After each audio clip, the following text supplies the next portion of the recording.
Hey guys, it's Max from Apple Insider, and we just received a bunch of packages from Apple. We have a bunch of new devices here, but the one in the center here is what I'm most excited for, and that is the new redesigned iPad Pro. So we're gonna go ahead and start unboxing it, get this thing opened, and check out our first impressions. We no longer need a knife because of these little tear strips. Now, before the actual October event, I was the least excited about the iPad Pro because we already had a really nice 10.5-inch model. But during and after, this is what really got my attention. And I know based off our channel, a lot of you guys are excited for this as well. So looking at the top here, man, Apple is doing a great job with their wallpapers. This looks really nice, and we have the space gray one, so it matches there. Let's open her up. Okay.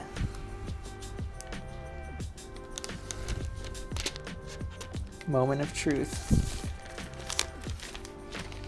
So this device feels incredibly thin in my hands. I could definitely tell the difference compared to the 10.5-inch version. They squared off the edges and they're rounded up here. It definitely feels quite nice in the hand. On the back here, we have a little antenna line here. We have connectors for like the case. On the side, we have this little darker spot that is for charging and connecting to the new Apple Pencil, which we have over here. We have our little volume buttons.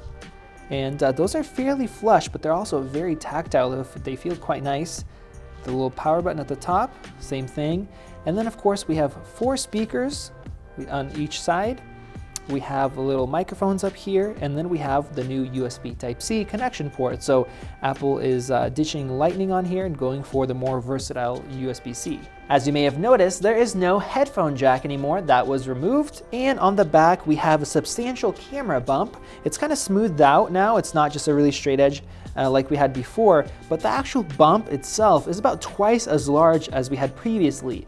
Now this new iPad does have the new camera from the iPhone XS and XS Max, so it does offer Smart HDR, but it is missing optical image stabilization. Holding both the 10.5 and the new 11-inch iPad Pro in my hands, the new 11-inch feels more substantial, feels more premium, and I think that has to do with the straighter edges and the new modern design, where this one has their kind of older design, but it does feel a little bit heavier. I don't know if it actually is heavier, but I think just feeling these straight edges instead of the nice smooth kind of transition towards the back gives you that kind of a feeling. So let's finally turn this thing on and take a look at the new smaller bezels. And putting these side by side here, obviously the screen fills up more of the actual iPad. Gone is the home button. And this is actually the first iPad that doesn't use the standard 4:3 ratio that Apple has been using for a long time.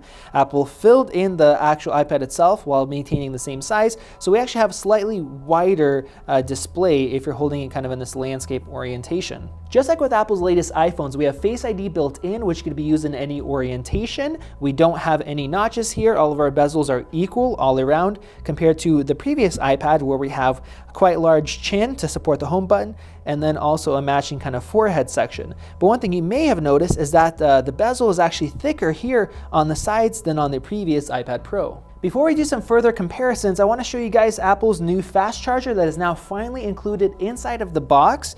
This has a USB-C output. It is 18 watts, which is the perfect amount for fast charging your iPad or your iPhone, and it is included with a USB-C to USB-C cable. And now, thanks to YouTube Magic, let's unbox these new accessories. All right, so starting off with the new Apple Pencil. This thing honestly feels really, really nice. I thought maybe all of these edges were kind of straight, or we'd have multiple sections, but we just have one kind of straightened section, so you can hold it and you can do the little gesture control in here, and that's what's going to attach to the side of the iPad. In fact, let's try that out right now and pair this thing up. All right, so the magnet felt pretty strong there. And here we can see, would you like to use your new Apple Pencil? Yes. You can use new apps, have gestures, create an instant note, and change your tips. So let's try that instant note function. So here we go. And wow, no lag whatsoever. I mean, we had very little lag before, but that feels great. So I'm gonna set this down. I'm gonna get out the previous Apple Pencil. And this new one, as you guys may be able to see, it is completely matte. It is a little bit shorter.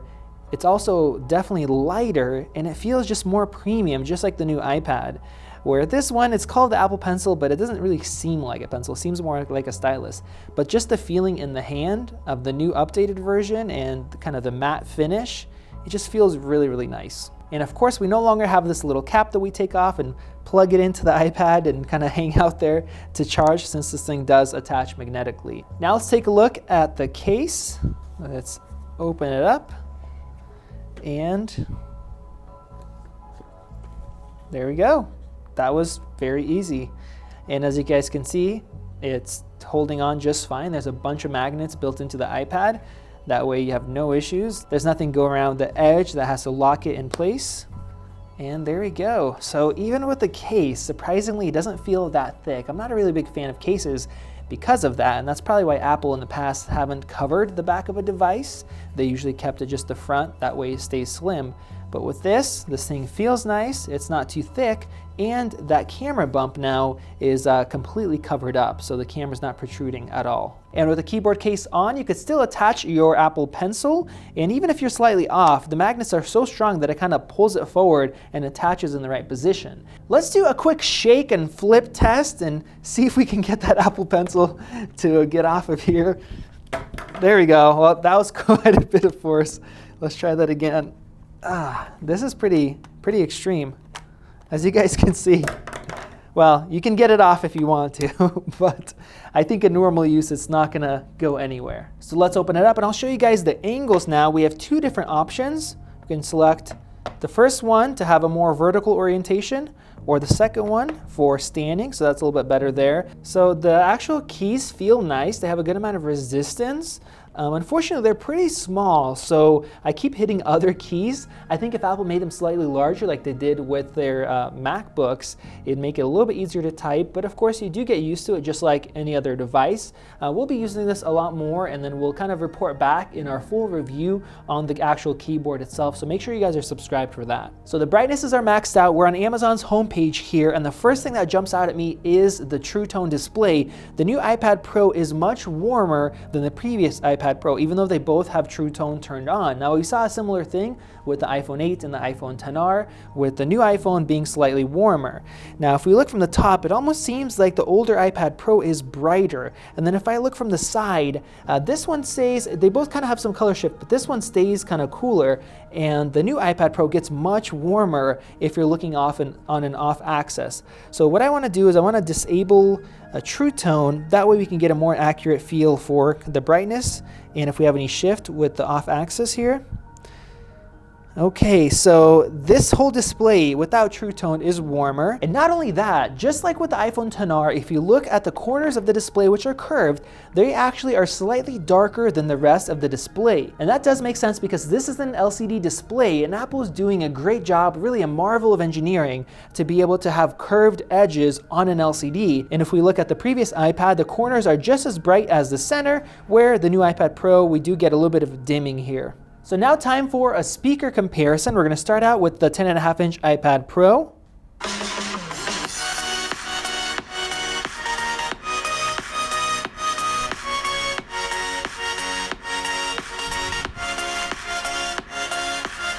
And now the 11-inch.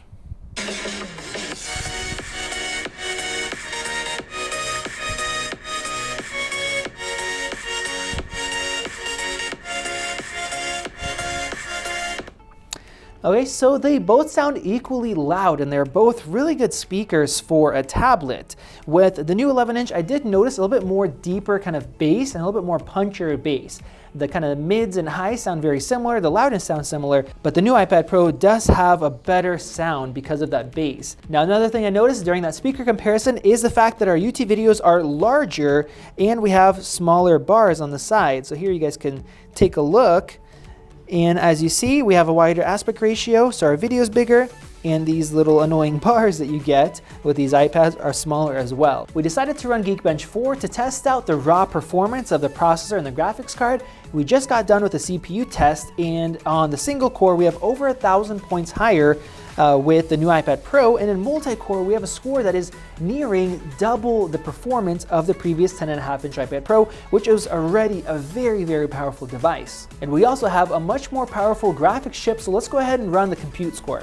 So the results are in, and the new iPad Pro has just over 40% higher metal score than the previous iPad Pro. Now Apple gave about a 2 times the higher performance number. I'm not sure what metric they were using. Here we're using Apple's Metal API with Geekbench 4, but we are going to be doing a lot more testing. We're going to have a dedicated benchmarking video comparing both of these two devices, so make sure you guys are subscribed so you guys don't miss out on that video. Along with that, you guys saw those other boxes at the start. We have a lot more great content coming out. We're going to be playing some Fortnite on the new iPad Pro. A lot of you guys requested that, so make sure you guys have your notifications enabled as well. This has been Max with Apple Insider. Thank you guys for joining in, and we'll see you in the next video. If you enjoyed this video, like it and hit that subscribe button. Also, check out our price guide, which makes it extremely easy to find the best deals on Apple products updated daily. Be sure to follow us on social media, and we'll see you in the next video.